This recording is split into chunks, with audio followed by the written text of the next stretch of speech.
While I'm in Canada, what I really wanted to do is to test drive the pinnacle of all electric vehicles, and that would be the Tesla Model X, which is what I have here today. This is the Tesla Model X long range version, which actually gives you a range of 580 kilometers on a full charge. But can you actually get 580 kilometers on a full charge? Well, I drove from Vancouver to Squamish, which is where I am right now, and it's about 120 kilometers. And let me show you the data.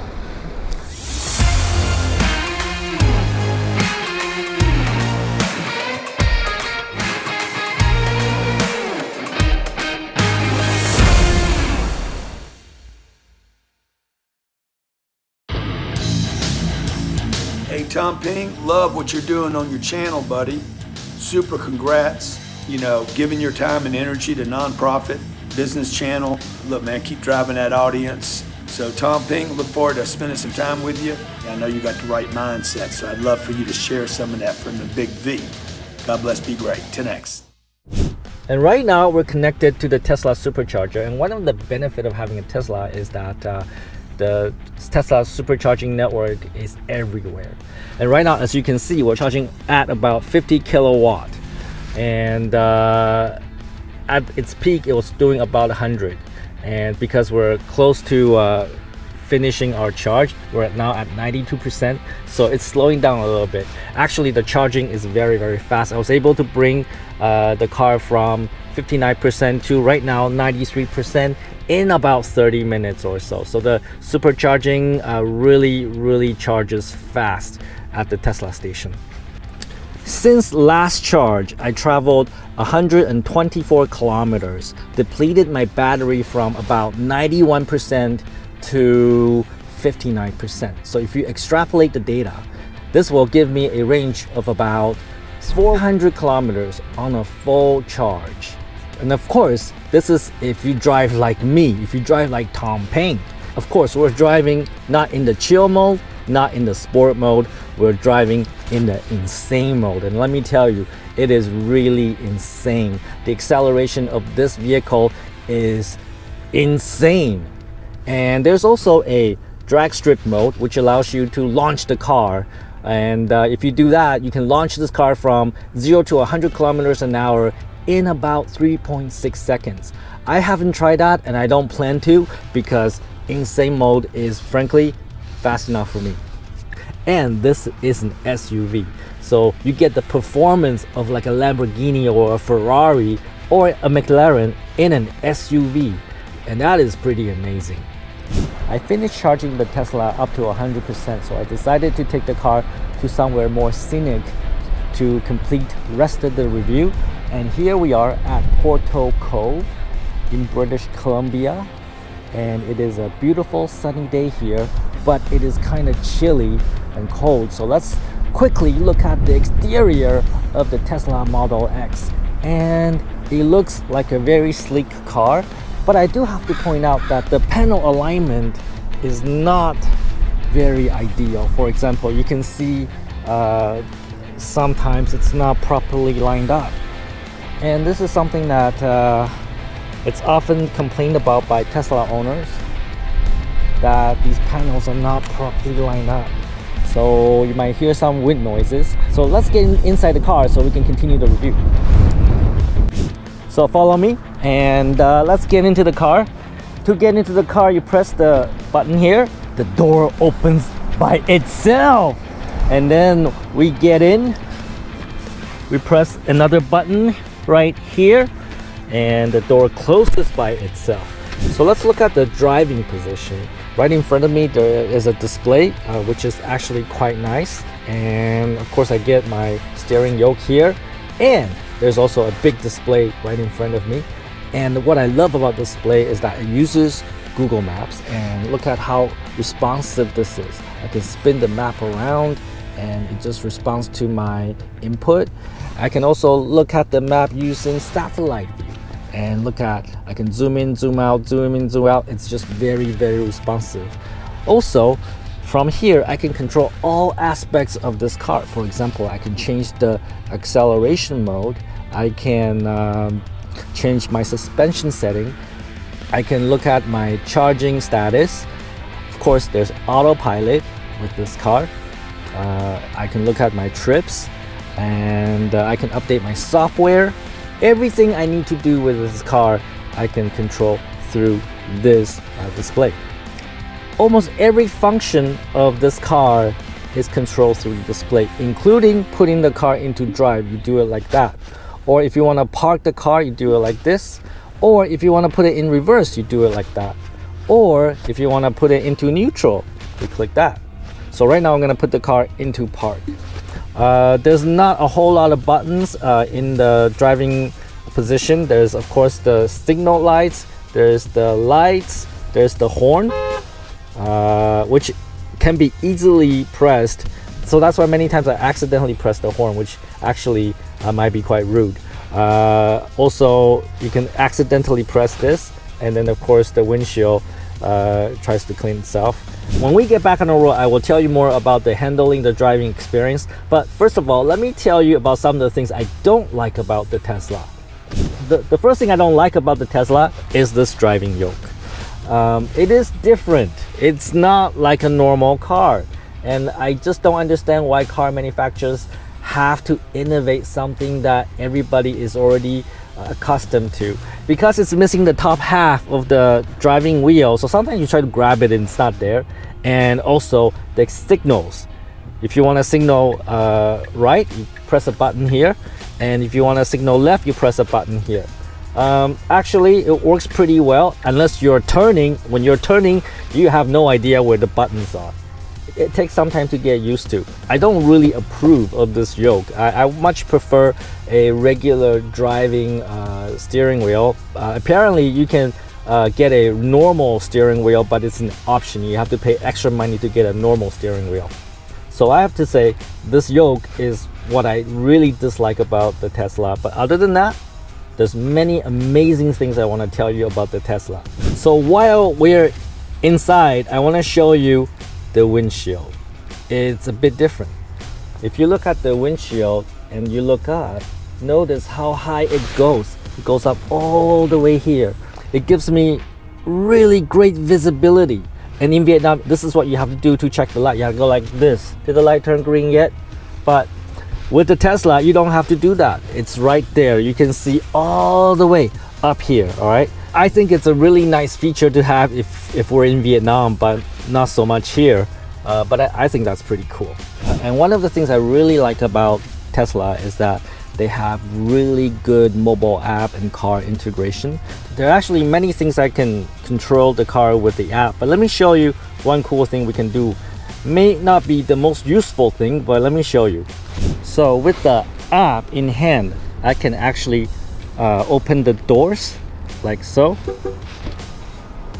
I can open the wing doors like so, and I can also open up the trunk.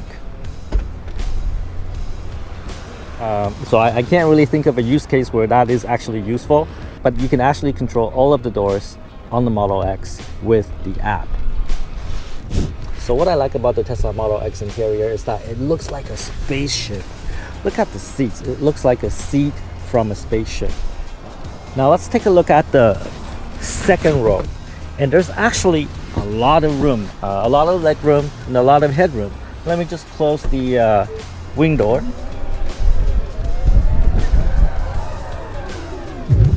And there's actually a lot of headroom right here. Let me close the wing door here. And in the second row, what kind of amenities do we have? Well, we have climate control here, and I can also control my music, my movies. Oh, actually I can get YouTube. Maybe we can watch some Peng videos right here, okay?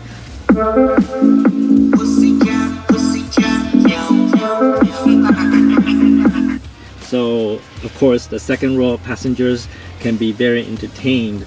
Of course, you also get this in the front as well. In the second row, this is the view I get.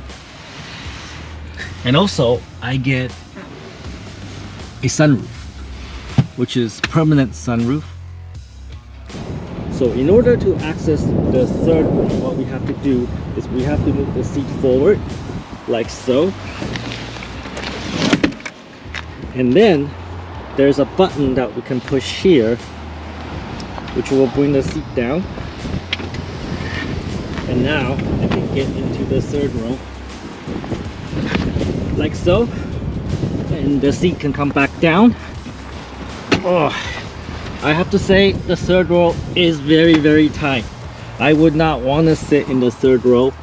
It is not a very comfortable place to be. So the third row is really for children or maybe adults, but on very short trips.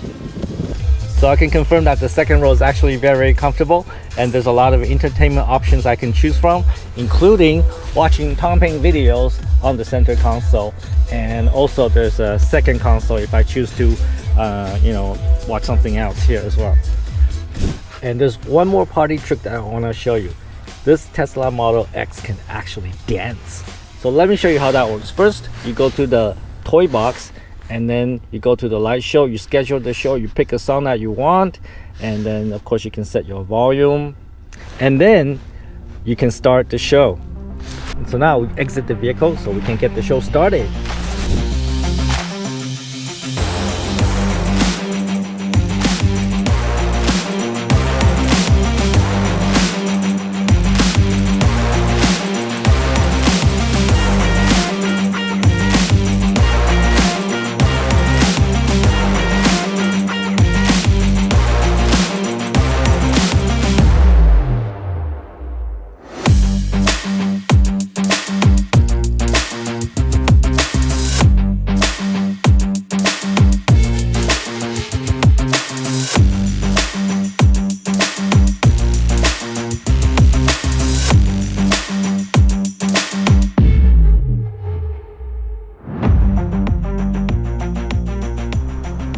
So it's like flying.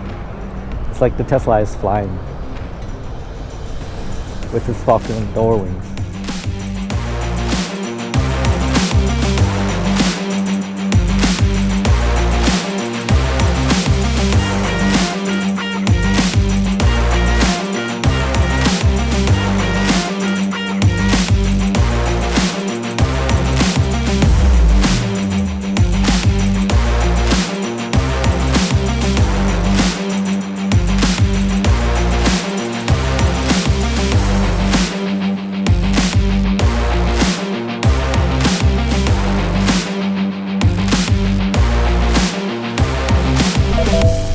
So let's get on the road and let's talk about the driving experience of the Tesla Model X.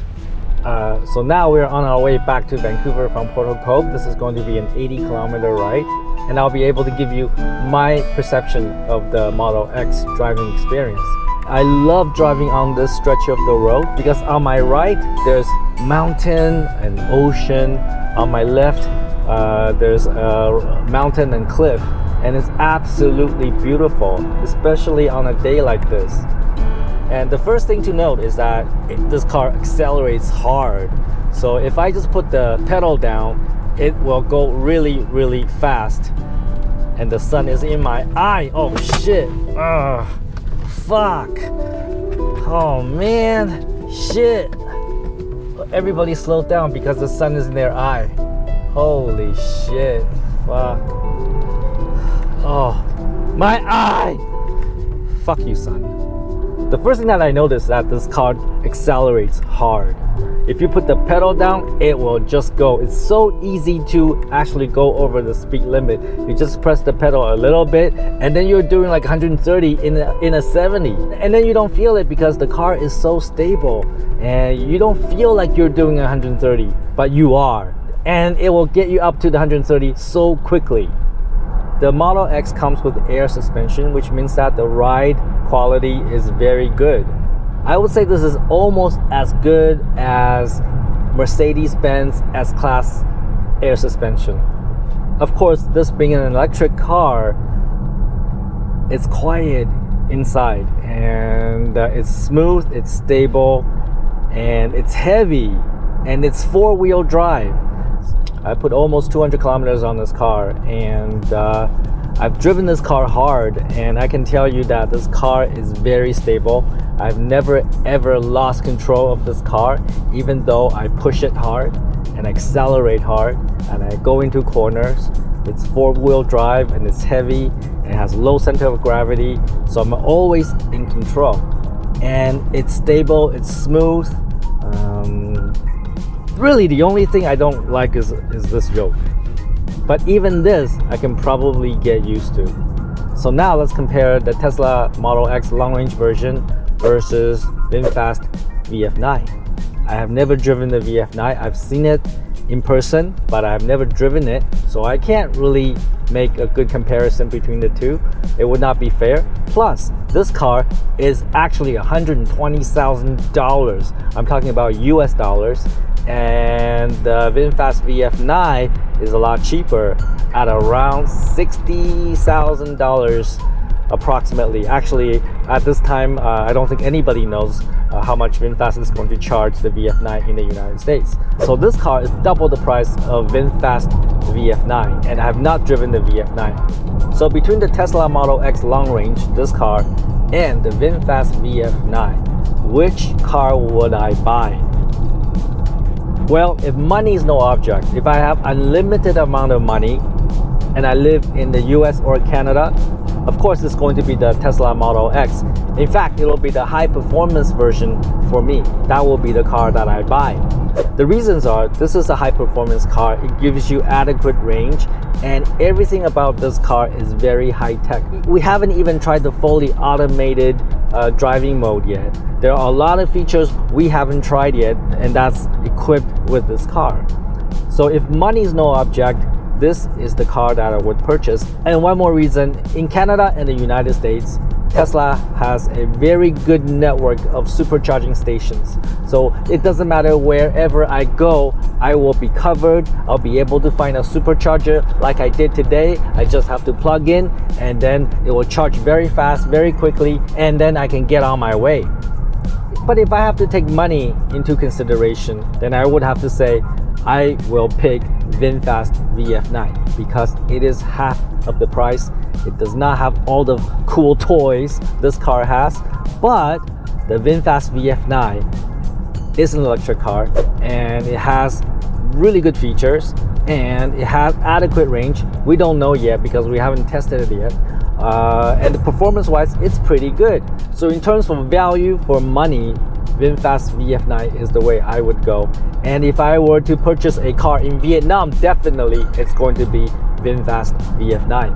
Because in Vietnam, VinFast has the best charging station network there. And you want to go with the car company with the best charging network.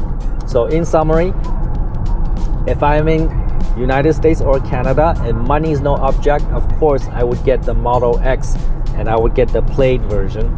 And if I have to consider money, then I would get the VinFast VF9. And in Vietnam, definitely it's going to be the VinFast VF9 because you can't really get the Model X there anyways. I just want to show you how fast this car accelerates. You just press your pedal down and it will just go. And I'm already at 160, which is probably illegal. So let's slow down. This car is fucking insane. It accelerates so hard. 0 to 100 km/h in 3.6 seconds for the long range version. But if you're driving a Plaid model, then that will be 2.6 seconds. And that's really crazy. I can truly say this is probably the only car that can go to 100 km/h under 4 seconds that I'm not scared to drive, because I can press the pedal down and I don't feel scared. I cannot say that about any of my other cars, but this one I can actually feel very confident in putting the power down. So my final thoughts on Model X long range versus VinFast VF9. And first of all, I'm actually at the Petronas Twin Towers here in Kuala Lumpur, Malaysia. So there it is, the Twin Towers right there. Back to the point. Which car is better? First of all, it is not really a fair comparison, all right? Because the Model X long range is $180,000 Canadian, or probably around $150,000 US dollars. And the VinFast VF9 is probably at half price. We don't actually really know the pricing for the VF9, but let's assume it's at half price. So it's definitely not a fair comparison, all right? So exterior, both cars look cool. I love them both. Both get a point. Interior, I gotta say, both are pretty cool. Both get a point. Performance definitely goes to the Model X. Comfort and ride quality, well, I can't really say much for the VF9 since I have not driven or ridden in it, but I can tell you the Model X is pretty cool. And judging by my past experience with VinFast cars, I think that point has to be given to the Model X long range. What about after sales service? Well, Tesla has an established network in North America and the world, and they also have the Tesla supercharging network, going for them. So definitely that point has to go to the Tesla. It's just gonna be so much easier to charge a Tesla than say a VinFast VF9 in North America. So final thought here. If you have all the money in the world and you don't give a shit and you don't care about the cost of things, go for the Model X long range or even the Plaid version. That's a great car. You can't get a car better than that, in my opinion, all right? But if money is an object for you, I think VinFast VF9 is still a value proposition. So if you have the money, go for the Model X. If you're looking for value, look into the VF9, all right? Take some fucking action. And hailing from Kuala Lumpur, Malaysia, don't be a fucktard.